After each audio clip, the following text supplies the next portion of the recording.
Good afternoon, everyone. I'm Karen Curry Parker, and I am so excited to be sharing a really lovely conversation with Richard Rudd. And I've been thinking a lot today, like, how would I introduce Richard? Because secretly, I actually refer to him as Sir Richard, which he may or may not know, because to me, every time I hear his voice and I see him, I think, he's just this source of wisdom that about not only about human design, but about human growth and evolution and consciousness, that I have such a tremendous amount of respect for personally. And I think you've done so many things. It's hard to say, this is Richard, this is who he is, what he does. So I'm just going to keep it really simple and say, this is Richard Rudd, the founder and creator of Gene Keys. And I'm going to guess that most of you, if not all of you, have heard of Gene Keys. And if not, my first question for you today is, what exactly is Gene Keys and how is it different from human design? Great. Well, thank you, Karen, and thank you for that accolade. It's lovely to also, I have a great respect for you and what you've been doing for many years as well. So I wanted to reiterate that. I guess a simple answer to that question, perhaps a bit more of a poetic answer, is that human design, as I understand it, is based on certainty. So it's based on certain strategies, and this is these are the designs, and these are the authorities, and this is the strategy, and it gives you something very kind of certain that you can hold on to. Mm-hmm. This very changing world, your design or your definitions, or even if you're not defined as such, the areas of you that you can rely on, Mm-hmm. that you can rely on in your life, and so that's a really amazing thing, as we all know. And Gene Keys is different because in a way it's based on uncertainty. Mm-hmm. It's based on mystery, and so whereas when you look at the human design chart, you're looking at a profile that's telling you, this is who you are, this is how you this is how you operate, and these are the laws of the system. And that can be interpreted of course in many different ways. And Gene Keys, when you look at a Gene Keys profile, you're not looking at who you are, you're looking at your journey. That's how I answer. This is your journey into the mystery, your journey into uncertainty, your journey into the world. And as such, it has a very different feel to it, because you're stepping into something that isn't certain, something that you're interacting with. It brings the interpretation, so it's not like this means this and that means that and this line means that. These are just indicators and you build the relationship with it. So the wisdom, in a way, another way of looking at it is human design, by Ra, the founder's very own admission, is a mental system, and it's a knowledge system. It gives you knowledge. It gives you a mental image of the world in which we live, and yourself, and how you fit into that world. And Gene Keys is like, it's different. It's about wisdom, and wisdom is feminine as opposed to knowledge, which is, you could look at as more masculine, but I don't mean male, female. I just mean right. Polarities. And wisdom is more mysterious. Wisdom is something that's inside us. It's something that has to be unlocked. It's something that it needs sometimes a knowledge to kind of trigger it. And so in that sense, it's more transcendent, because it comes from, it's something from within. So when you explore Gene Keys, that's what we're really doing. We're using a contemplative approach to unlock insights from inside us. And the insights are mysterious, because you can't predict them. They're completely unpredictable. They're even, although many of them may be mental and intellectual, as they get deeper, they become emotional, and they have more to do with healing of trauma in our body and in our being and in our memory and in our DNA. And even the deeper ones, it's a very physical process in that sense. So it's an embodied process. And that makes it a kind of a completely different journey from human design, completely different. Almost opposite. but from the same algorithms, you know, at the core, which is really interesting.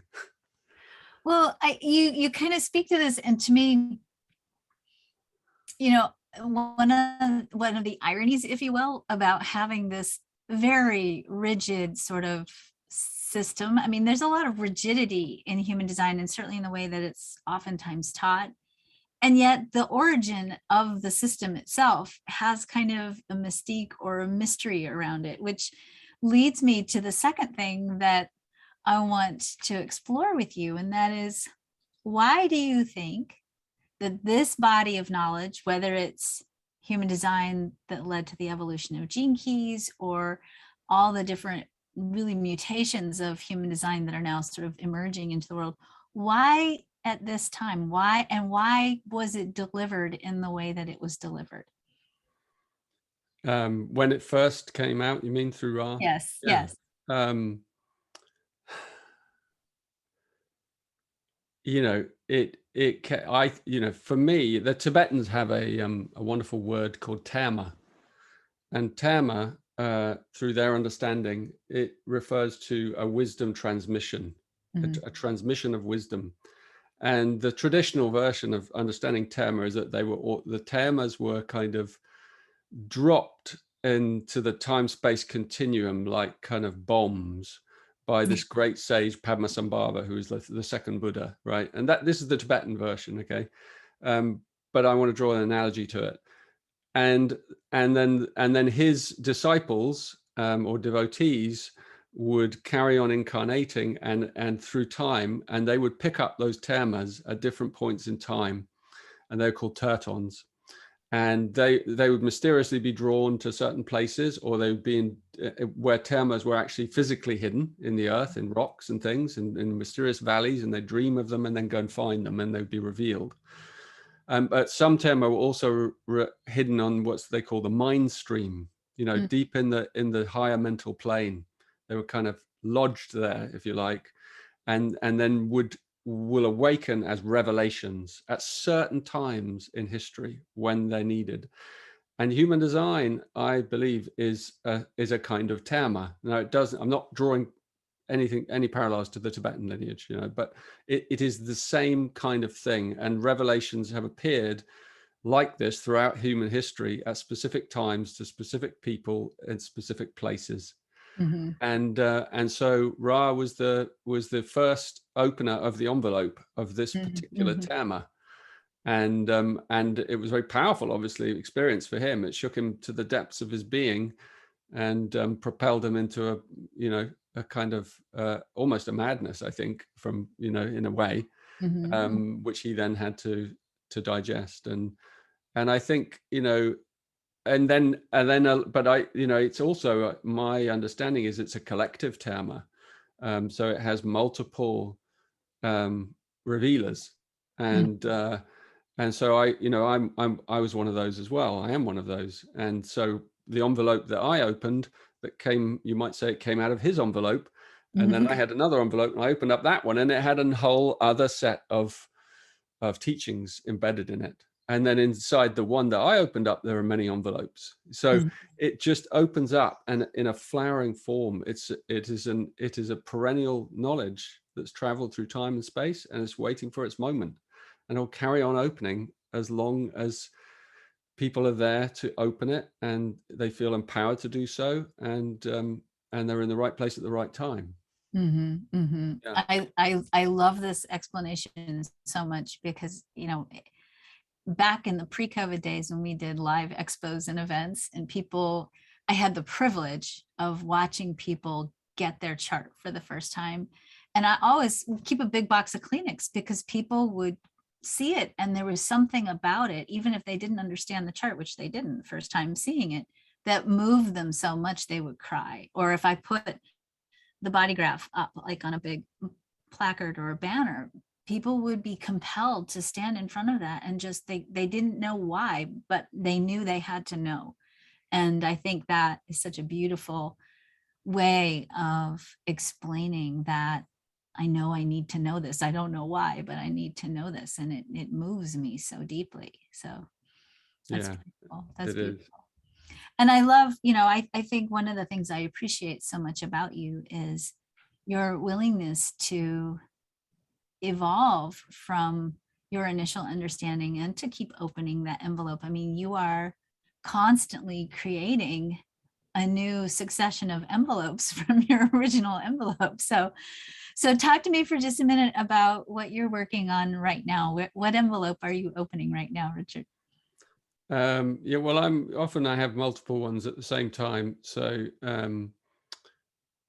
at the moment, what's brand new is what I'm working on with Rosie Aronson, which, well, when I say brand new, it has had an early iteration, and some of the human design knowledge and some of the gene keys knowledge that's based on profiles and birth data.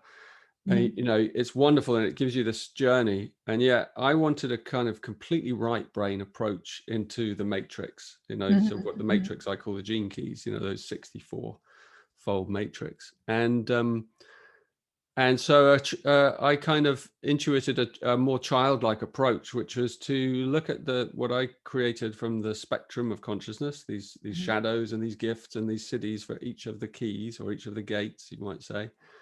Or the hexagrams, and then I ascribed them birds for the cities for the highest frequency, and the mammals for the middle frequency, the gift, and then underworld creatures like spiders and snakes and fish and things for the lower frequencies, for the shadow frequencies, and that triple layering is a very ancient shamanic way of understanding, an indigenous way of understanding the world, the three layers of the world, and it's in every single indigenous tradition.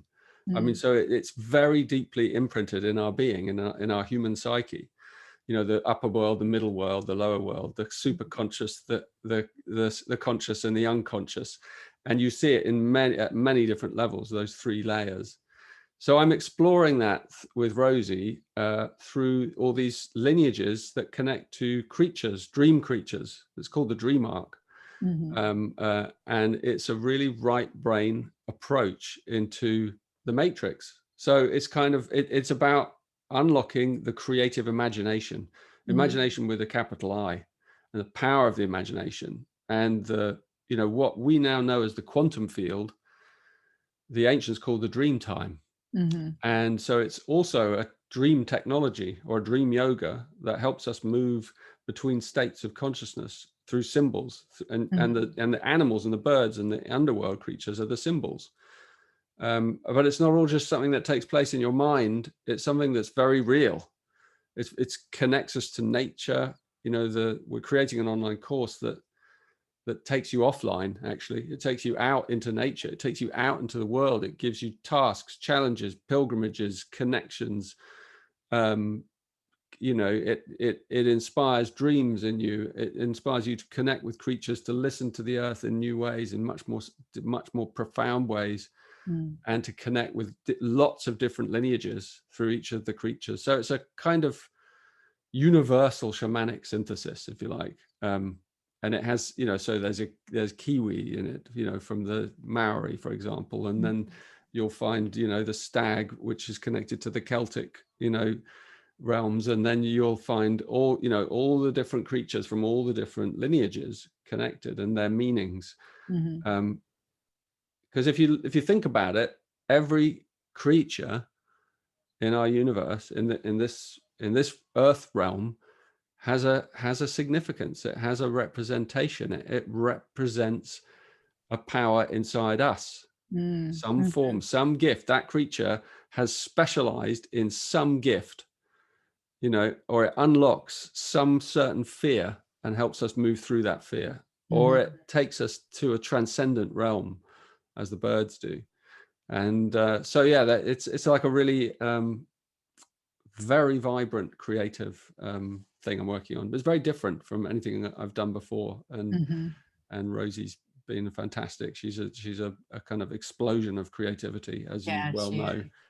Yes, she is. So yeah, that's kind of coming out in 2022. I mean, I love that. I love that. And I think I find it interesting, at least in the current iteration of the envelope openings, that so many human design teachers are really moving out of the headspace, if you will, into the right-brained narrative, creativity, storytelling aspect that Mm, this body of information brings. So I think that's yeah, really fun, and I think profoundly healing. And it is. It's actually a very powerful way of entering into the same, stream of wisdom.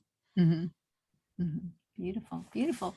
So I just want to say I can't wait to hear your full explanation of your journey from human design to gene keys and all the wisdom that you'll be sharing with us at our annual human design conference this September. I'm sad that we won't be able to hang out together personally, but we'll toast each other via Zoom. And I'm just really grateful and honored to have your presence with us. And I'm so excited to share your story with all of our human design community, and just really, really, really honored to be in your presence. So, and grateful. So thank you Well, for thank you. being you, for having the courage to share your journey, and for sharing your heart and your soul and your wisdom with all of us. I appreciate it deeply. Thank you, Karen. I look forward to telling the story. Mhm. It's a good story. It is. I'm sure it is.